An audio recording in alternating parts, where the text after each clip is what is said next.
welcome to 06880, the podcast.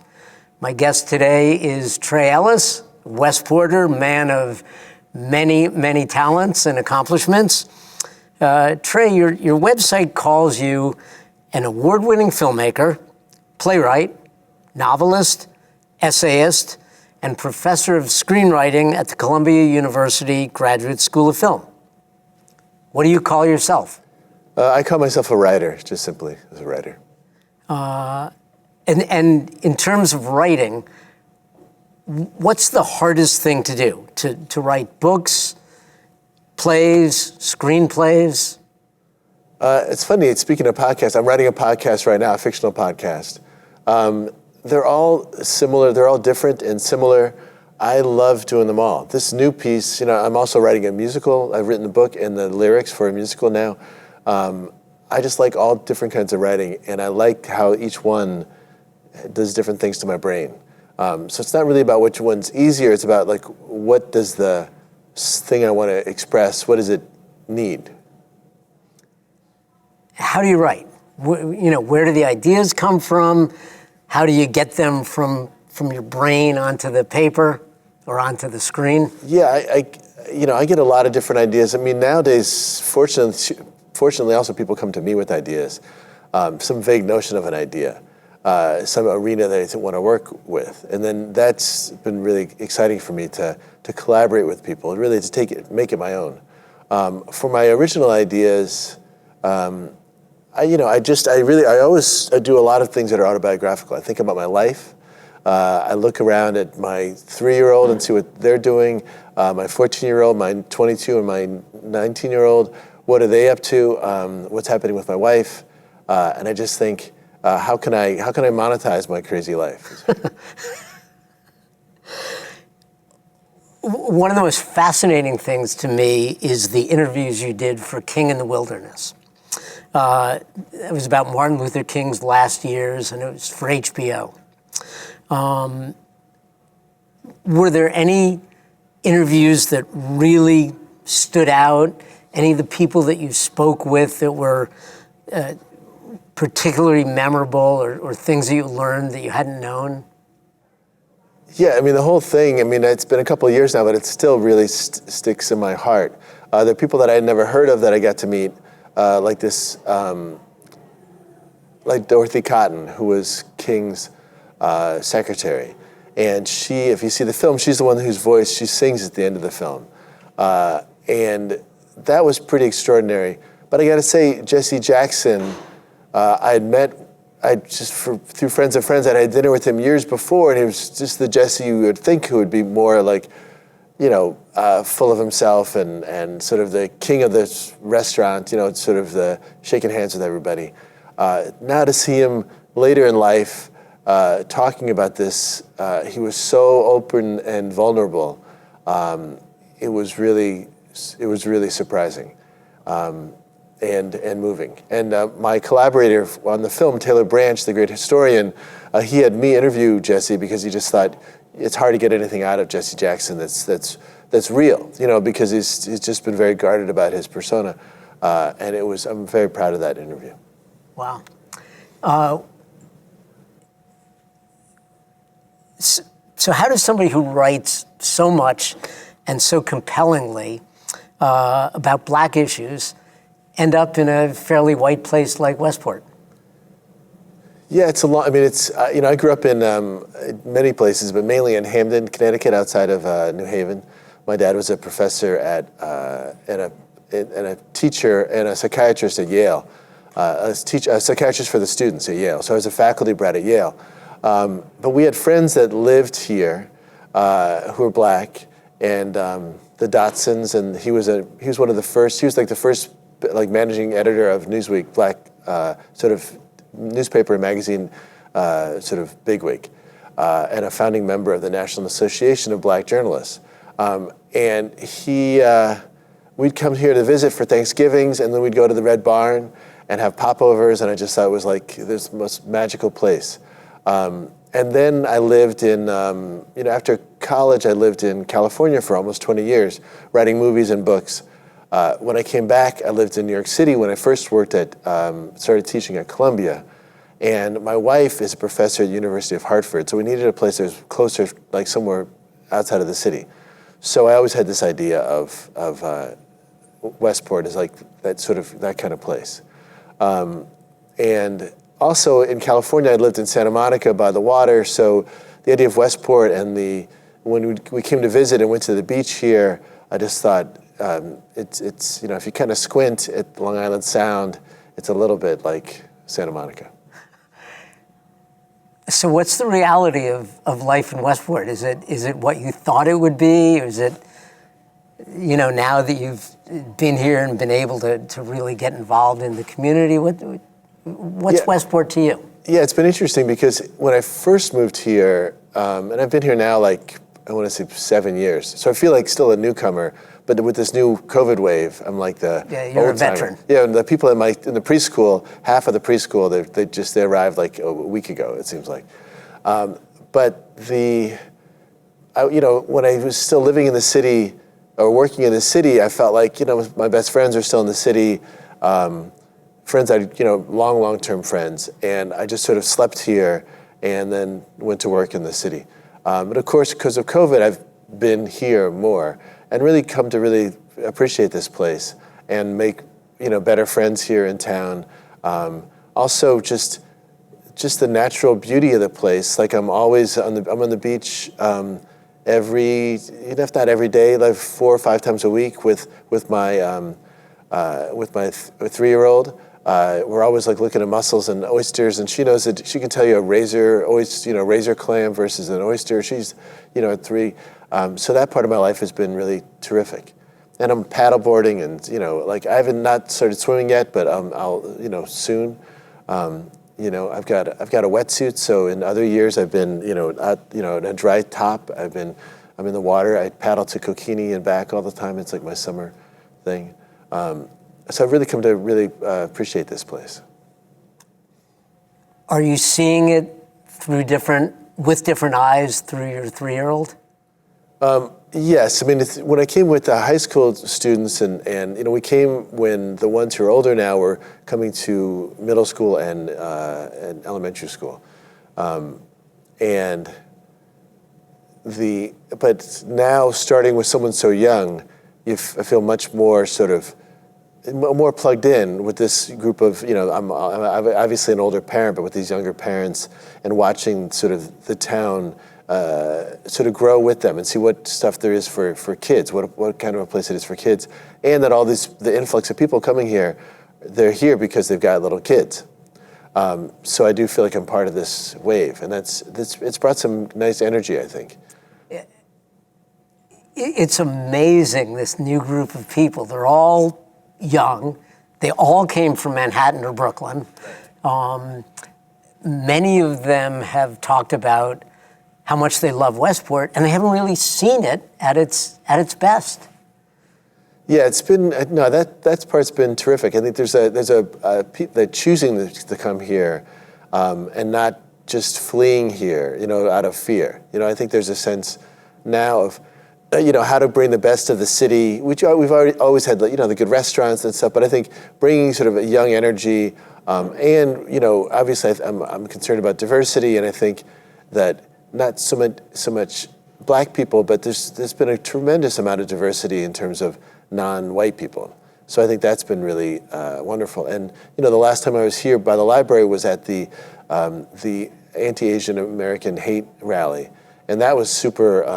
It was just a wonderful thing to see the town come out for that, and to see, Senator Blumenthal and all these bigwigs come out for it too. I was impressed. I have often said that there's much more diversity here than people realize. Not socioeconomic, but certainly in terms of backgrounds but of course this place is not perfect. We have a long way to go. So what in Westport do you see that sort of sticks in your craw, or that you would like to, see different?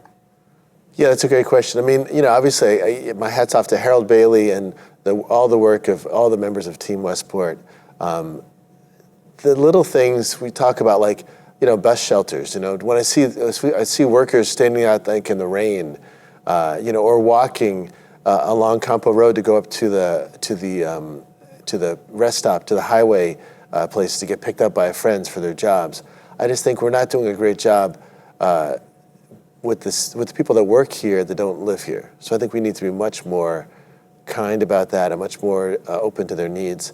The simple things, I think even the zoning restrictions now that have just been lifted, sort of to add the sort of in-law suites, and hopefully that will make some kind of a difference.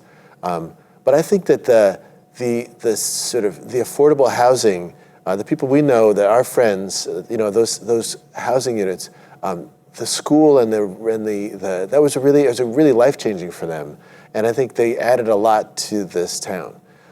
People coming to this town because of the schools, but in a place where they can afford to live.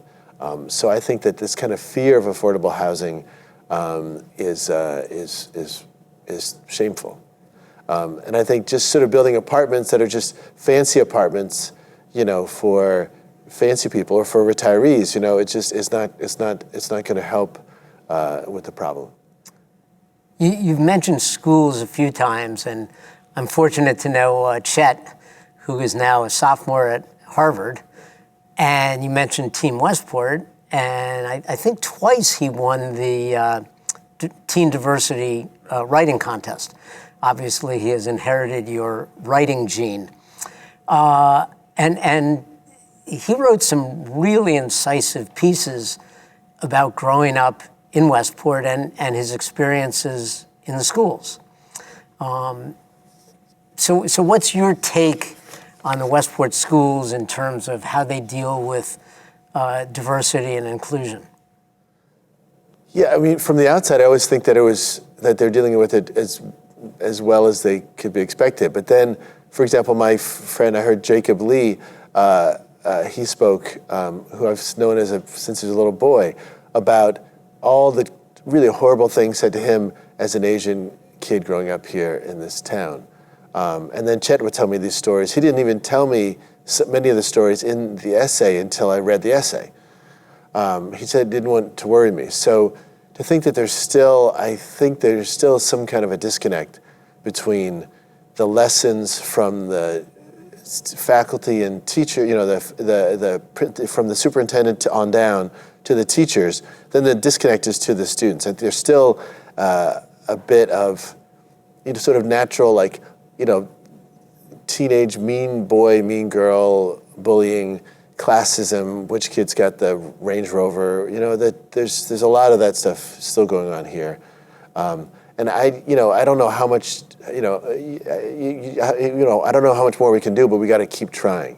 I know, growing up where in Hamden, I was called much worse things than Chet was called, but it still wasn't good. So in some ways, I see some progress, but over the 40 years or so, not nearly enough. And you don't have an answer. I mean, none of us do, but what's... I think, he did. I think that getting people to talk, like Team Westport in schools, like people talking in schools, that was really terrific. They also had in Staples, he really loved, I forget who did it, the psychologist did a group session, they would just get together, talk, not about necessarily race, but about anything. So I think as much as possible doing that kind of thing and getting the different cliques of students to talk to each other in ways that in an informal setting, I think could be really helpful. Yeah, totally. And I know that the schools are talking about and thinking about these issues, and I think it's not just lip service, but it is difficult. And I'm thinking about the Black Lives Matter protests and meetings that went on during the summer. And there were several. Some of them were started by students themselves. Were you involved at all? I was not involved that much. Chet spoke at one of them. It's in the height of COVID, so I was pretty much hiding in my house. But I've had a kidney transplant, so especially 10 years ago. So oh, wow. So before I'm fully vaccinated, but up until then, I was like the boy in the bubble. I was just really staying away from everybody. But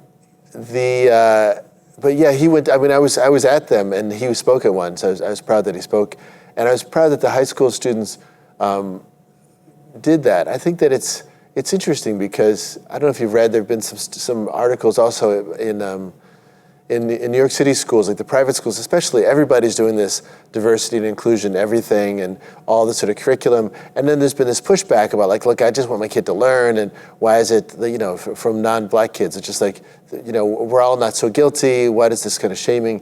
So I think that we need to make it not so medicinal. By that I mean, I think that the diversity and inclusion, the stuff needs to be wrapped in fun and part of everyday, part of the everyday curriculum. I'm dealing with that also at Columbia right now, where I teach. We like to have we do also for sexual harassment training at school too. They'll say, here's a class you take online, you look at some scenarios, and you click, and then you're done, you get your badge and you're done. And of course that doesn't work. So I think instead, in the short term, you need those kind of things. Here's what's acceptable, here's what's not acceptable, here's the history. But then I think a much more holistic approach, like how can we take these lessons of being inclusive in all ways, of racially, socially, gender, all that stuff, of being just kinder people to the whole curriculum in schools and throughout. And how do you reinforce that through every single class and not just these one-off school assembly where someone says something and then they forget about it? So do you think that Westport is woke? Is it fake woke? Is it, what are we when we come to deal with these issues? I think we're more woke than most places, but I still think there's a lot of work to do, and I think we have to understand, we don't like as Americans that things can take a long time to fix. So it's easy to say, well, how can we throw money at it, especially in this town, how can we throw money at it and fix it? Instead of saying no, it's like this narrative of racial difference, this racism and sexism are deep baked into the society, not just in our town, but in everything we've had, everything since we've grown up. It's just even, we have to understand, I think, that it's a process. We have to be patient with ourselves and let people feel free enough to express themselves and be able to make mistakes without being labeled, oh my God, you're racist or this or the cancel culture. But on the other hand, I think you have to also understand that it's going to take a lifetime of work, that the kids are so much further ahead than we are. I mean, it's just so funny just listening to watch any old television show, even from 10 years ago or 15 years ago, how different things were. The world has changed so much. I was listening to this great singer that I loved, named, so maybe it's Dakota Staton. And the song was just about it's a love song. It says, listen, if I keep saying no, just don't take no for an answer. Just take me, take me, take me. And she's just singing in this nice way. You're just like, what's wrong with these people? It's like you can't, and the fact that was just part of the air, right? I think that we need to listen more as older people, listen to the younger generation. But I also think, that said, listening to what Jacob Lee and what Chet and others have, and all the people that spoke at the Asian American, all the students that spoke about their racism, the anti-Asian racism leveled at them at at Staples, and then Chet and then about anti-black racism. We need to understand that it's also it's not just that the kids have work to do as well, and that they can pretend we don't see it from the outside because we don't see them all the time. So there's a sense of they know what's right and wrong, but I think there's also a certain sense of cheekiness from some, of how can I be a little a bad boy being super insensitive and racist. But it's also true that we're not going to end bullying in general in middle school and high school and elementary school because it's been around for millennia as well. So you've got an interesting perspective because you have the Westport in this wide range of ages of your kids, and you teach at Columbia. I've been a huge proponent, as you are, of the kids. I think they get it. They are more worldly than they used to be. They really understand. So where do the Westport kids compare to the students you have at Columbia, who are obviously much more diverse? Yeah, I mean, I don't know. I mean, the Westport kids I know were only my kids' friends, and I've watched them grow up, so I think of them as my kids, and I think that they're pretty great in some ways. But it's also been true, like, there's, they live in this Westport bubble, so they're also very sheltered. So even with Chad and others and his friends talking about, like, Bridgeport kids, or if they didn't get into a good college, they'd end up at Housatonic. Like, there's still, like, there's that elitism and classism, and just really tremendous insensitivity, like, from many of the kids, which I think about myself. Even when I was growing up, even in Hamden, I remember writing something where with this friend I was a son of a doctor, and my friend's dad was also a doctor. And we wrote about some kind of thing about what we thought what rich kids were, but I remember the lunch lady, we knew her, she read the thing, she said, "You guys are the rich kids. You don't understand." Like, we were super, like, out of it, but we're young, we're trying to learn. I think that I do think that classism here, I think and then the fact that we're so right next to Bridgeport and these other places, it's a huge problem that there's still such just a tremendous divide.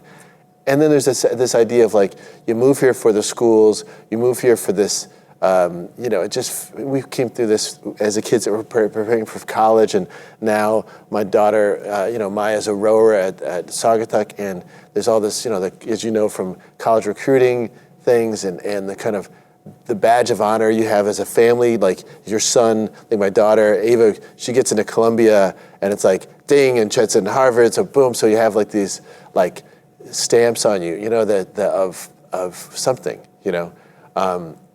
and which is just, like, ridiculous, right? But it just made me think of that, the whole college cheating scandal, the Varsity Blues, and it hasn't totally happened in this town, but it's still part of. I mean, I know people, I've read so many college essays for free for our friends, but there's, the business of that business here, where people are spending tens of thousands of dollars having their kids coached and, writing their essays or heavily editing their essays and test prep and all that stuff.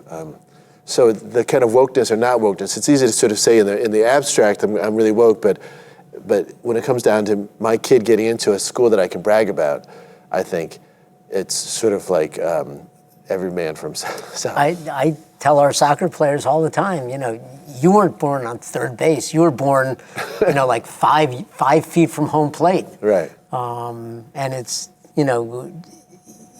wherever you go to college, you will do fine. Right. You have so many advantages already.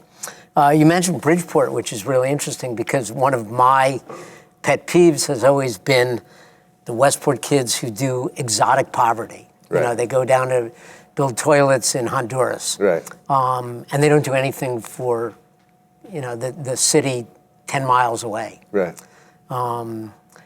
And, you mentioned that as well. I think the kids here, as interested and worldly as they are, they really need to, look around and see what they can do. No, I think about that a lot. Like, they talked about my kids, they didn't get it off the ground, but the idea of, like, test prep, helping test prep for kids at underserved high schools around here. Because they've gone through Princeton and review and all those things. So it's sort of to help these kids, I think that would be super helpful. So what are you working on now? What's next? I'm taking this hour, having like a little break because I'm writing this fictional podcast for, it's sponsored by the Kellogg Foundation with this group called Futuro Media. It's really, really interesting. It's very political, which is a lot of my stuff is not as political, but this is really fun and political. And again, like my kids are really into, they listen to podcasts incessantly. Usually those crime podcasts, like so many people. But I'm interested in this idea of the fictional podcast. So it's been really fun to write to learn a different trick. So I'm writing these words and then thinking, what can you hear while you're telling the story? How do you tell a story that's not just a radio play, but really how to use different, like a news report, or what things can what kind of sound, what can sound design do? That's the big one. The other one is this, as I mentioned, this musical about Dorothy Dandridge, who was this amazingly beautiful black actress from the 1950s, who was in the film Carmen Jones, directed by Otto Preminger, and she had this sort of tragic life where she is nominated for Academy Award, loses to Grace Kelly. She thinks she's going to have this giant career after that, but then in the 1950s, there's no room for this a black actress who's just a leading lady. There are no more roles, and then she kind of crumbles after that. So, but the fun, writing the story has been fantastic, which is called The Book of a Musical. And but then writing the lyrics has been super fun. I'd never done that before. My family was like, "Don't take less money, just don't write the lyrics. You're not musical." And I said, "I don't think I have to be a musical. I can write the lyrics." And then I'm working with this guy Shelton Beckton, who's a musical director for years, a genius. So I write the lyrics. We talk about them a little bit. He co-writes he comes and fixes the lyrics for me in terms of meter, and then. It's been really, really fun. And again, for me at 58, not 57, I guess I'll be 58 this year. To teaching an old dog a new trick has been really, really fun. Wow. And this is something I always ask. Of all the things you've done, what haven't you done that you would love to do? That's a great question. I directed a short film as part of the EJI, which is the Equal Justice Initiative, my second documentary about Bryan Stevenson. I directed a short film, a narrative film that I loved. And that was really, really fun. So I do really want to direct something that I write in a longer form. I want to create a television show and direct some of those. I think that's really what I want to do right now. All the people you've spoken with, Jesse Jackson and all those people, who would you love to interview if you could have access to anyone in the world? Yes, when you said that, the first one I think of was Obama, I think. I'd like to really talk honestly, talk to Obama honestly. I think he's got a sort of veneer of everything's fine and, but really talk about the mistakes that might have been made. I think if he could, for him to talk honestly about his presidency and what he would have done differently, I think that would be really amazing. Fascinating man. I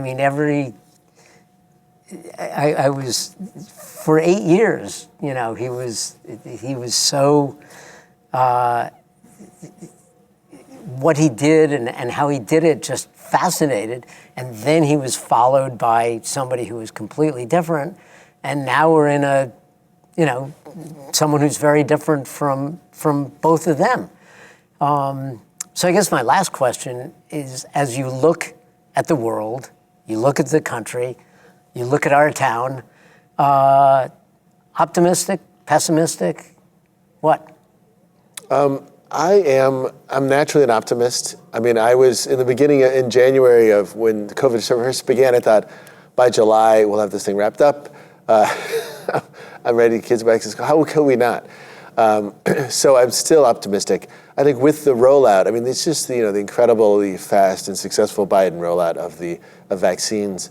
I'm optimistic. I think that I did some work for his campaign. I wrote some ads, the TV ads and things that they aired.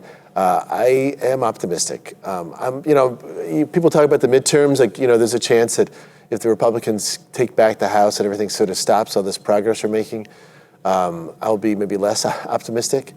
But I think in these 2 years before these midterms, I think we're moving forward well and starting to address things that need to be addressed.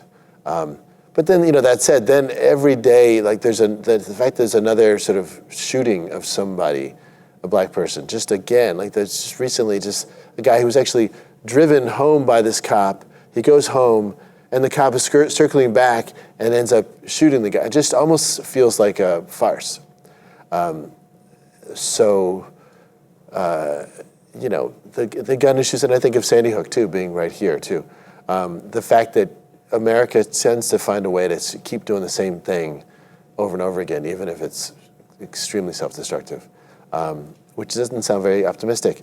But that said, I got to think that eventually we'll get out of this. Again, that goes back to the young people. I think, if you poll young people, they just think, why are we doing, what's wrong with you old people that there's no comprehensive gun control, that we don't have any social safety net, we don't have health care, all these things. And the town? And for the town, I think I'm excited to see, new stores coming downtown. I was afraid there were so many empty stores before. So I was just, scared. I remember being in the 70s growing up, and seeing a lot of empty stores around.